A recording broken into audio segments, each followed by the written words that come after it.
Picture चालू करो बे। तो चलिए शुरू करते हैं। राजकुमार भाटी, क्या आपको लगता है ये जो गिरेगी मोदी सरकार या राहुल की भविष्यवाणी साकार होगी, या फिर यहां पर भी इंतजार रहेगा? क्योंकि राहुल गांधी भविष्यवाणी दे रहे हैं नरेंद्र मोदी की सरकार गिर जाएगी और मोदी नए रिकॉर्ड बना रहे हैं। देखिए, सरकार तो सबकी बदलती है, कोई सरकार हमेशा नहीं रहती, तो सही ये बात तो सोचना ही बेकार है कि सरकार नहीं बदली जाएगी, वो तो बदली जाएगी। अभी मैं आनंद जी की बात से ही शुरू करना चाहता हूं कि बाबू मोशाया, जिंदगी लंबी नहीं, जिंदगी जो अच्छी होनी चाहिए। तो जब नेहरू जी की और मोदी जी की तुलना करें तो ये ना देखें कि कार्यकाल किसका कितना रहा, ये देखें कि काम किसने बेहतर किया। हमारे भगत सिंह देश के लिए 23 साल की उम्र में फांसी पर चढ़ गए, और वो हर भारतीय नागरिक के दिल में बसे हुए हैं, उनका हर भारतीय इज्जत करता है। हमारे सावरकर जी अंग्रेजों से माफ़ी मांग के 83 साल तक जिए, तो क्या सार्थक जिंदगी रही? 83 साल भी जी लिए तो क्या जी लिए। नेहरू जी ने जब देश संभाला था, पहला बजट हमें पता कितने का था? मात्र 197 करोड़। पता भारत की साक्षरता दर क्या थी? पुरुषों की 25%, महिलाओं की 7%। ऐसे खराब हालत में जब बड़े बड़े विश्व के राजनीतिक विश्लेषक ये भविष्यवाणी कर रहे थे कि ये भारत केवल 10 साल टिक पाएगा और ये भारत टूट जाएगा, ऐसे बुरे समय में नेहरू ने इस देश को संभाला, और उन्होंने इतने कम बजट में, इतने कम संसाधनों में क्या किया? भारत को IIT दिए, IIM दिए, भारत को एम्स जैसा संस्थान दिया, बेल दिया, भेल दिया, निर्गुट सम्मेलन जैसी अंतर्राष्ट्रीय संस्था का नेतृत्व किया, और डिस्कवरी ऑफ इंडिया जैसी किताब उसको विद्वता का प्रचारक है। और उनकी विशाल हृदयता यह थी कि उन्होंने अपनी पूरी प्रॉपर्टी देश को दान कर दी। जो इलाहाबाद का आनंद भवन था वो देश को दे दिया, और खुद सरकारी भवन में रहने लगे। तो नेहरू का क्या मुकाबला कर सकते हैं? उनकी देशभक्ति ये थी कि वो 11 साल देश जेलों में रहे अंग्रेजों के खिलाफ लड़ते हुए। तो नेहरू जी की विशाल हृदयता ये थी, और नेहरू जी की योग्यता ये थी। चलिए, नेहरू जी तो बहुत बड़े थे। आज के युग में मोदी जी के मुकाबले विपक्ष का कौन सा नेता है? अखिलेश जी बेटर है या राहुल जी बेटर है? जी, अखिलेश जी बेटर है या राहुल जी बेटर है? ममता दीदी पर आपका दाव? दोनों ही बेहतर है, दोनों एक दूसरे से बेहतर हैं, दोनों ही एक दूसरे से अच्छे हैं। नहीं, एक चूज करना है ना। हाँ, दोनों नेता तो एक ही हो सकता है। अब मोदी है तो मोदी नेता है ना, अमित शाह नेता नहीं है ना। सामूहिक नेतृत्व भी होता है, सामूहिक नेतृत्व, जैसे देवेगौड़ा जी के समय था, जैसे इंद्र कुमार गुजराल जी के समय था, सामूहिक नेतृत्व। हाँ, सामूहिक नेतृत्व था, बिल्कुल था। मिल गया जवाब। देता हूं, नेहरू जी जेल में रहे, जलवाए जलाल से रहे, अहमदनगर फोर्ट में रहे, जहां पर कि खाना बनाने के लिए खानसामा भी था, प्रेस करने के लिए धोबी भी था, किताब लिखने के लिए असिस्टेंट भी था, और तो और वॉलीबॉल और बैडमिंटन कोर्ट खेलने के लिए भी था। ये सब लिखा हुआ है। और जेल में रहते हुए कितनी सारी किताबें लिख डाली उन्होंने, बड़े से बड़े वो हो गए। और जेल में रहते हुए भी बड़े जलवाए जलाल के साथ, अंग्रेज अफसरों के साथ मिलना जुलना सब कुछ चलता रहता था। ऐसी जेल भगवान सभी को नसीब करे तो समझ में आए। सुधांशु जी ने कुछ उपलब्धियां भी गिनवाई, मोबाइल में, ऑटोमोबाइल में, डिजिटल में। आप मुझे बता दें, हमारा कौन सा मोबाइल है जो देश में बन रहा है? हम जापान के और उसके आईफोन तक भारत में बन रहा है।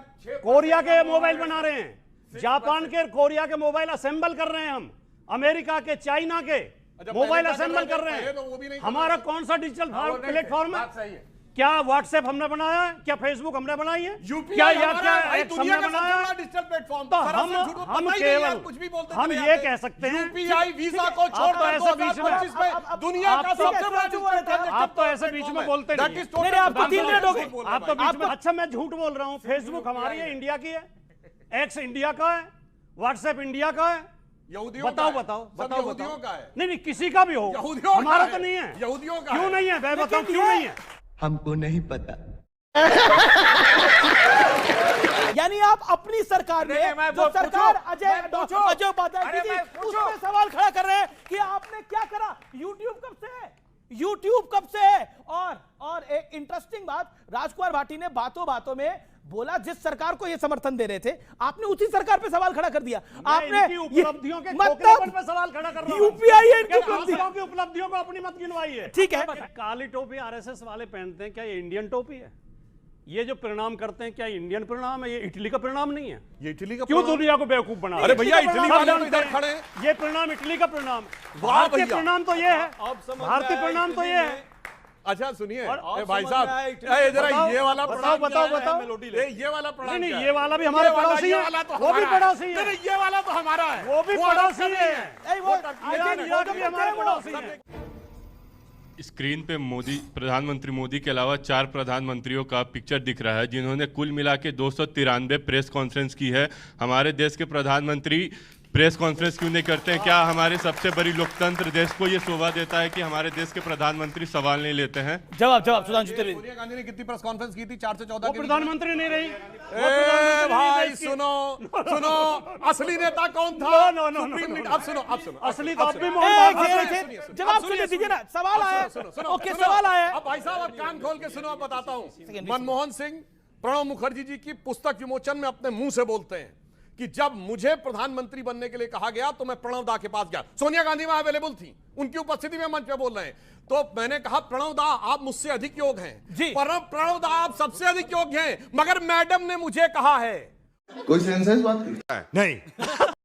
जब नेहरू जी को मिली थी ये देश का सत्ता 1947 में, इंडिया जीडीपी कितना था? केवल 30 बिलियन अमेरिकी डॉलर।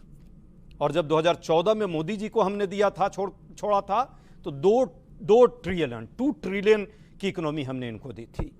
लाइफ एक्सपेक्टेंसी जब उस समय हमारी थी, जब हम देश स्वतंत्र हुआ था, तो मात्र जो है 32% थी। और जब मोदी जी को 2014 में मिली थी तो 68 वर्ष की थी। लिटरेसी रेट उस समय मात्र 12% थी। और जब मोदी जी को हमने छोड़ा तो 74% हमने दिया। इसके अलावा नेहरू जी ने IIT, एम्स, ये सारे इंस्टीट्यूशन को डेवलप किया, बनाया, उसको बना करके दिखाया भारत को और देश को। जिस IIT और एम्स की परीक्षा नहीं ये सरकार करा पा रही है, शुद्ध से बनाने की तो बात ही छोड़ दीजिए, परीक्षा भी नहीं करा पाई। और देखिए कैसे 50 लाख तक तकरीबन CBSE और नीट के विद्यार्थियों की हालत देख लीजिए कि क्या हाल हो रहा है पिछले कुछ दिनों से। जनता को आप मूर्ख समझना बंद कर दीजिए। देश की बुनियाद हम लोगों ने मजबूत की और देश की सार्वजनिक संपत्ति, जो जनता की संपत्ति पैदा करने का काम भेल सेल किया, उसको ये सरकार एक ही काम की 14 के बाद से 12 वर्षों में सबको बेचने का काम की। ऐसे मोदी जी को मैं भी थैंक यू कहता हूं कि महंगाई बढ़ाई, बेरोजगारी बढ़ाई, इकोनॉमिक त्रासदी लाई, और देख रहे हैं पेट्रोल डीजल, खाने का तेल, पकाने का तेल, चलने का तेल 100 पार कराया। इसकी स्थिति क्या है डिप्लोमेसी देश की? वो कहता है 500 बिलियन का ट्रेड डील करेंगे, होता है। आप देखिए आज के अखबार की खबर है, ये 15 लाख करोड़ का झूठा जो है मामला चल रहा है। और इसमें LIC का 11% पैसा लगवाया है, कहीं ना कहीं तो सरकार लगवाई है। और उसके कारण जो है कल LIC के लोगों का पैसा डाउन हुआ है। इस पर कौन देखेगा, कार्रवाई करेगा? एक और इकोनॉमिक्स टाइम्स का है, ये भी आज ही का है, ये देख लीजिए। Big tech gives South Korea Taiwan edge over India. Bharat से ज्यादा जो है उन दोनों देशों को मिल रहा है तवज्जो।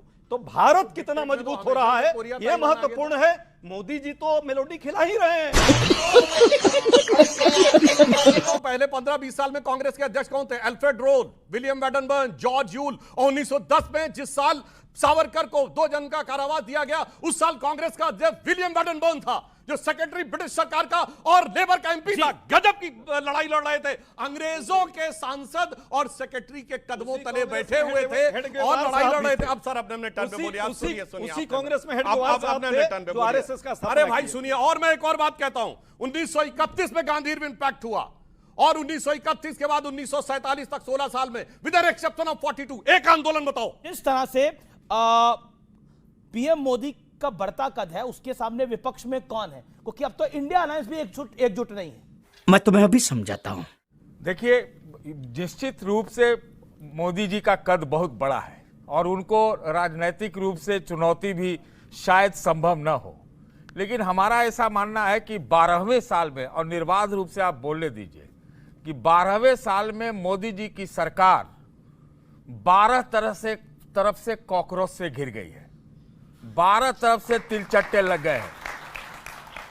आज हम 12 तरफ से सेंटेंस राहुल गांधी में ज्यादा फिट बैठता है। जी हाँ, बैठता होगा, लेकिन सबके साथ वही है, सबके साथ बैठता है। ये आप जान रखिए। ये कह कि कैपिटलिज्म चुनते तो ज्यादा अच्छा रहता। अरे भाई, हम तो सुपर कैपिटलिज्म चुने हुए हैं, लेकिन 85 करोड़ जनता को आपको मुफ्त का अनाज देना पड़ रहा है। इतना छोटा पहले कभी नहीं हुआ हो। आप अर्थव्यवस्था कहते हैं, मैं इसको अनर्थ व्यवस्था कहता हूं। ये बेरोजगार व्यवस्था है। आज जो बेरोजगारी की पूरे देश में एक इमरजेंसी जैसी हालत है, बेरोजगारी की इमरजेंसी जैसी हालत। नई टेक्नोलॉजी आप एक करेंगे, आपको सब कोट करके देंगे। आप लोग का इलाज है मेरे पास। सुनिए, अरे नए ये लोग बात करते हैं टेक्नोलॉजी। मैं आपको एक यहां पर डेटा देता हूं। नए टेक्नोलॉजी में दुनिया में क्या है? एआई है, सेमीकंडक्टर है, भाई टेक्नोलॉजी का इंफ्रास्ट्रक्चर है, ये आदि रेयर अर्थ का भी एक उसमें एलिमेंट आता है। 135 ट्रिलियन की अर्थव्यवस्था है पूरे दुनिया में। उसमें भारत का कंट्रीब्यूशन ठीक है। ओके, आनंद रंग। लड़ाई के बाद देश की स्थिति थोड़ी डगमगा जाए तो इतनी खुशी तो पाकिस्तानियों को भी नहीं होती जितनी इनको हो रही है। देखा आपने लापरवाही का नतीजा है।